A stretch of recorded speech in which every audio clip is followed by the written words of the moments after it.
Au demeurant, j'étais moi-même inquiet au début, mais les médecins nous assuraient que notre enfant à venir n'avait rien à craindre, et ce, pour plusieurs raisons. Tout d'abord, les derniers vaisseaux de la NASA sont bien mieux protégés contre les radiations que ceux construits dans les décennies précédentes.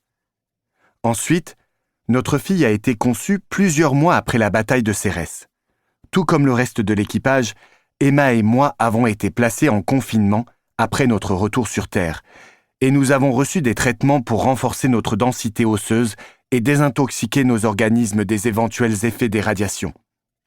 Dès l'annonce de la grossesse d'Emma, Izumi et les autres médecins lui avaient fait passer tous les examens possibles et imaginables avant de nous en montrer les résultats. Malgré tout, Emma ne parvenait pas à se tranquilliser. Pour tout dire, comme tous ceux qui vont être parents pour la première fois, nous nous inquiétions tous les deux. Mais notre fille est née en parfaite santé. Apparemment, le corps médical avait raison. Elle est magnifique. Nous avons décidé de l'appeler Allison, le prénom de la mère d'Emma.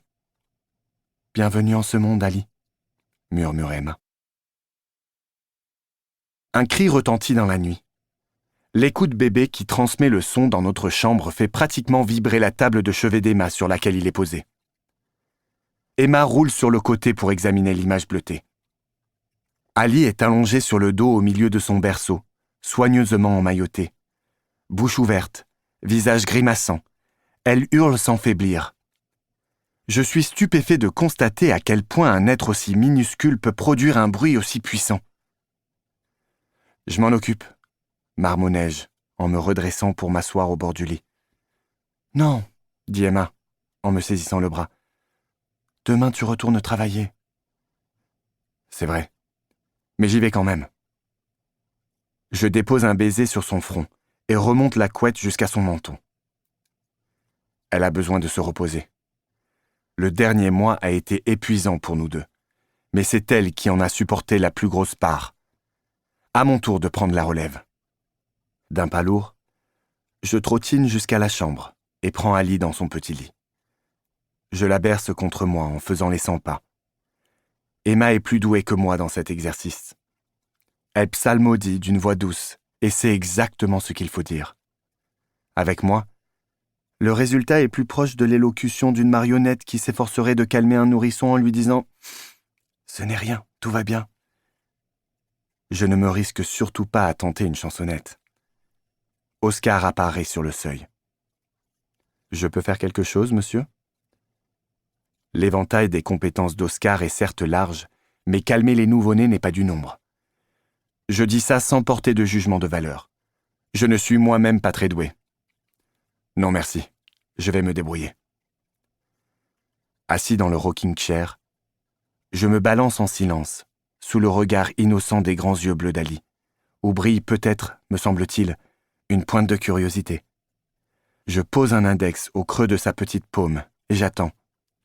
Une seconde passe, et je sens ses doigts minuscules serrer le mien. Un sourire aux lèvres, je la contemple, à la fois stupéfait et émerveillé de la voir aussi menue et fragile, si pure et si candide, dans un monde si cruel et implacable. Avant la naissance d'Ali, je m'inquiétais pour des tas de choses, une liste longue comme le bras. À présent, il n'y en a plus qu'une. Elle. J'imagine que c'est le lot de tous les parents de s'alarmer de l'état du monde dans lequel éclot la chair de leur chair. Mais celui dans lequel nous avons fait naître Ali est profondément en crise, déchiré par d'innombrables combats pour survivre au quotidien, lancé dans la préparation d'une guerre que nous savons inéluctable. Des milliards d'êtres humains sont morts pendant le long hiver. Nous ne sommes que 9 millions à avoir survécu. Quand la glace a étendu son emprise à la surface de la Terre, les survivants se sont précipités vers les dernières régions encore habitables pour y installer d'immenses camps de réfugiés. Le long hiver a beau avoir été vaincu, nous sommes toujours dans nos hébergements de fortune, même si un mouvement en faveur d'un retour vers nos pays respectifs semble s'amorcer. Sur la vie de chaque jour dans nos campements plane l'ombre d'une menace dont nous parlons rarement, mais que nous n'oublions jamais. La trame. Certains estiment que l'entité extraterrestre à l'origine du long hiver s'en est allée pour de bon. Je ne peux pas